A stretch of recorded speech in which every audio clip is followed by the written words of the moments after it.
there, TriMaster Swimming Nation. It's Coach Mike here.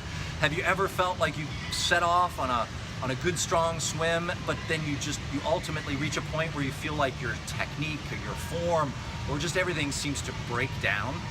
Well, I'm going to explain to you just on a high level, just clarify a couple of points about a specific type of training that will help prevent that from happening. In our squads here locally, or even in our virtual training squad on Facebook, you may have heard me refer to this concept called CSS training, or critical swim speed training, or in other words, it's also known as lactate threshold training. What the lactate threshold is this is actually the point where you increase the intensity of your workload so much that it's a physiological marker, basically, inside your working muscles, where your working muscles start to produce this stuff called lactic acid, and your body can simply, at that workload, can no longer clear that away. The net effect is you feeling like your muscles tighten up, and then your technique just starts to fall apart. Okay, so we call it a threshold because if you work above that intensity level just ever so slightly, your ability to sustain that effort for very much longer is very, very difficult. Okay. However, if we hold it just below that, you can keep going for quite some time. The way we determine lactate threshold or your critical swim speed pace can be done two ways. You can go off and set off on a 1,500 meter time trial, so a timed swim in the pool. Stop the clock at the end of 1,500 meters and then simply divide your time by 15. Take the average pace per 100 meters, and then you have your critical swim speed pace per 100 yards or per 100 meters.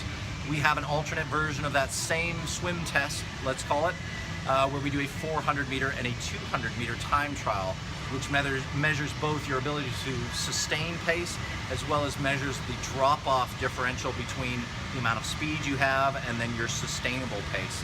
We'll get into that much, much later, but for now, just see if you can identify yourself with one of these three types of swimmers. We have speed on the upward axis right here. They have swimmer A, B, and C. Swimmer A is typically our sprint superstar. You've got lots and lots of speed.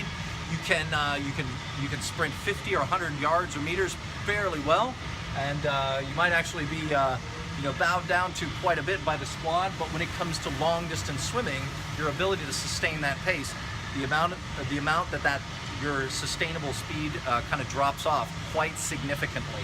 In red here we have indicated swimmer A, your critical swim speed, your lactate threshold. So it's actually quite low in relation to how fast you could swim over short distances. Swimmer B right here, not quite a lot of speed, your maximum speed, and then conversely your critical swim speed, your lactate threshold, is about on par with our sprint superstar over here.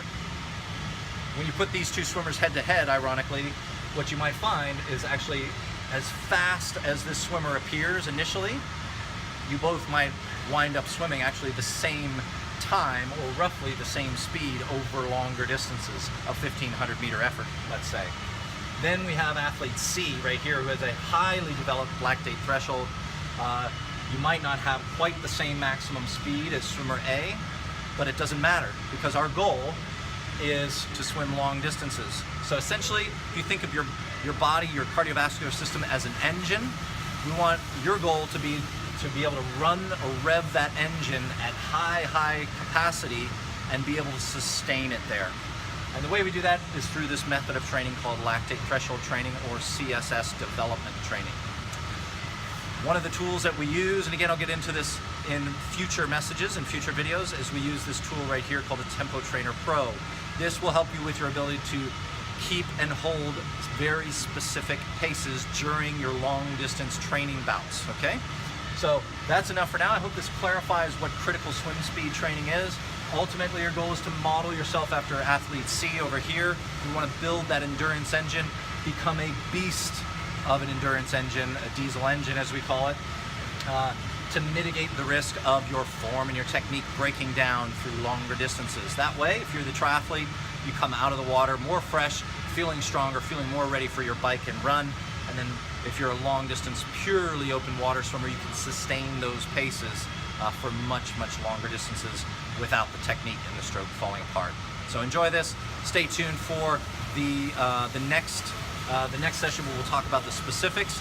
If you're not a member of our virtual training squad, head over to Facebook and search for TriMaster Swimming, and you'll see access to our group right there. Just request to join. And if you're here local in Louisville, by all means, shoot me an email, mike@trimasterswimming.com, on how to join the squad and how to get into some training. Even if you need just help structuring some workouts, I'm glad to help you there as well. See you soon.